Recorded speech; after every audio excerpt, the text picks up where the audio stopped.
जोहार और जय धर्म। चलिए आज एक सफर पर चलते हैं ओरांव समुदाय की एक ऐसी अनोखी पाठशाला की कहानी में जहां सबक किताबों से नहीं बल्कि जिंदगी के तजुर्बों से सीखे जाते थे। एक सवाल है, क्या कोई स्कूल सिर्फ 4 दीवारों की एक इमारत हो सकता है, या फिर वो जिंदगी जीने का एक पूरा तरीका, एक पूरी कला भी सिखा सकता है?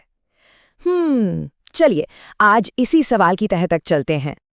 तो आज की हमारी पड़ताल इन 5 हिस्सों में बंटी होगी। हम पहले ओरांव के इस जीवन पाठशाला को समझेंगे, फिर देखेंगे कि ये गांव की धड़कन कैसे थी, इसके बाद इसके धुंधलाने की कहानी, और फिर इसके दोबारा जिंदा होने की नई उम्मीद, और आखिर में ये सब इतना मायने क्यों रखता है, इस पर भी बात करेंगे।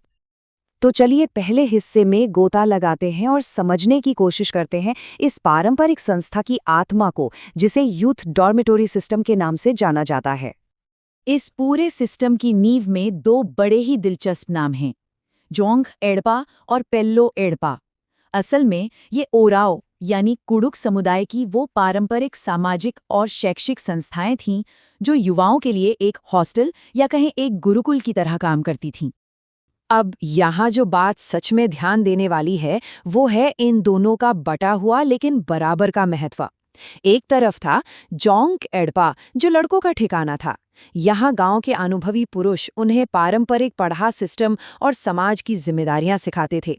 और वहीं दूसरी तरफ पेलो एड़पा लड़कियों का केंद्र था, जहां गांव की बुजुर्ग महिलाएं उन्हें घरेलू कलाओं और सामाजिक भूमिकाओं में माहिर बनाती थीं।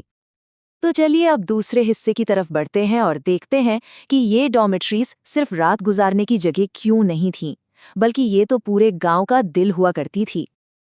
आप सोचिए, यहाँ का सिलेबस क्या था? कोई किताबें नहीं थी, यहाँ जिंदगी ही सिलेबस थी। खेतीबाड़ी के हुनर से लेकर घर की कलाएं, लोकगीत, डांस, धार्मिक रीति रिवाज, शिकार के तरीके, और तो और जरूरत पड़ने पर लड़ने की कला भी। रस्सी बनाने से लेकर हल तैयार करने तक, मतलब हर जरूरी हुनर सिखाया जाता था। और इन सब से ऊपर थी मदद की भावना, यानी कंधे से कंधा मिलाकर एक साथ मिलकर काम करने का जज्बा। और इसीलिए एक जगह बिल्कुल सही कहा गया है, ये युवा गृह स्कूल की तरह काम करते थे। ये एक लाइन ही अपने आप में बहुत कुछ कह जाती है। ये हमें याद दिलाती है कि आज के मॉडर्न स्कूलों से बहुत पहले भी समुदायों के पास शिक्षा देने के कितने जिंदा और असरदार तरीके मौजूद थे। तो कुल मिलाकर बात ये है कि ये संस्थाएं संस्कृति को एक पीढ़ी से दूसरी तक पहुंचाने का जरिया थीं, समाज में अनुशासन बनाए रखती थीं, और सरहुल, कर्मा जैसे त्योहारों के जरिए पूरे गांव को एकता के धागे में पिरोती थीं। मतलब ये सिर्फ इमारतें नहीं थीं, ये गांव के धड़कते हुए सांस्कृतिक दिल थे। लेकिन जैसा अक्सर होता है, वक्त हमेशा एक जैसा नहीं रहता। कहानी में एक मोड़ आया और ये अद्भुत प्रणाली धीरे धीरे कमजोर पड़ने लगी। चलिए अब कहानी के उस दौर में चलते हैं जहां इस परंपरा का सामना नई चुनौतियों से हुआ।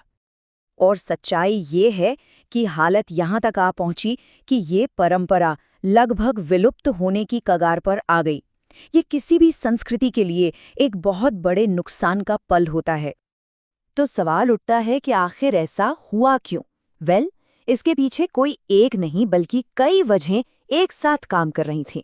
नए जमाने के स्कूलों का फैलाव, लोगों का शहरों की तरफ जाना, रहन सहन का बदलता तरीका, और पारंपरिक सामाजिक ढांचों का कमजोर पड़ना, इन सब ने मिलकर इस प्राचीन व्यवस्था की जड़ों को हिलाकर रख दिया। कुडुख टाइम्स की एक रिपोर्ट इस हालत को बड़े सटीक शब्दों में बयां करती है। आधुनिक शिक्षा के प्रसार के बाद ये इतिहास के पन्नों में सिमट चुका है।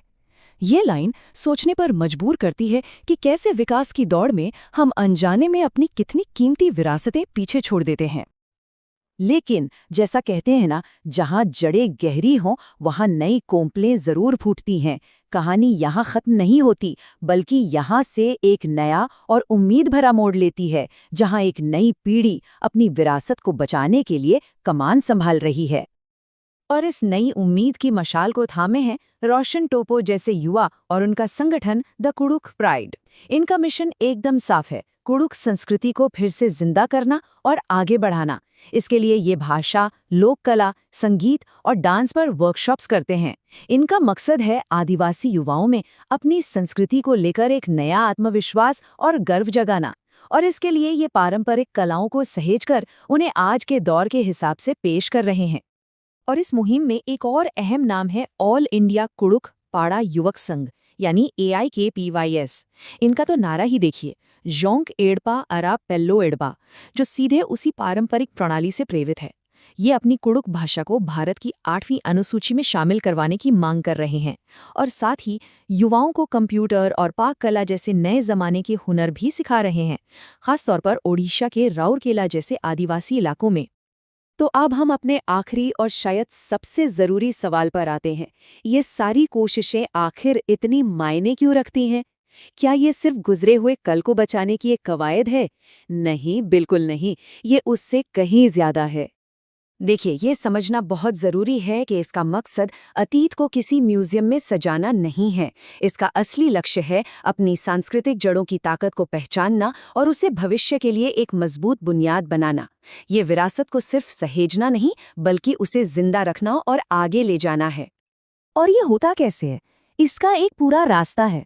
सफ़र शुरू होता है अपनी सांस्कृतिक पहचान से दोबारा जुड़ने से। जब ऐसा होता है तो समुदाय में गर्व और आत्मसम्मान पैदा होता है। फिर इसी आत्मविश्वास से लीडरशिप करने की क्षमता और नए हुनर सीखने का जज्बा आता है। और अंत में यही सब मिलकर आने वाली पीढ़ियों के लिए एक ताकतवर भविष्य की नींव रखता है। तो जाते जाते हम सब के लिए एक सवाल कि हम अपनी विरासत को आने वाले कल की ताकत में कैसे बदल सकते हैं। ये एक ऐसा सवाल है जो सिर्फ उरांव समुदाय के लिए नहीं, बल्कि हर उस समाज के लिए अहम है जो अपनी जड़ों को महत्व देता है और एक बेहतर भविष्य की ओर देख रहा है।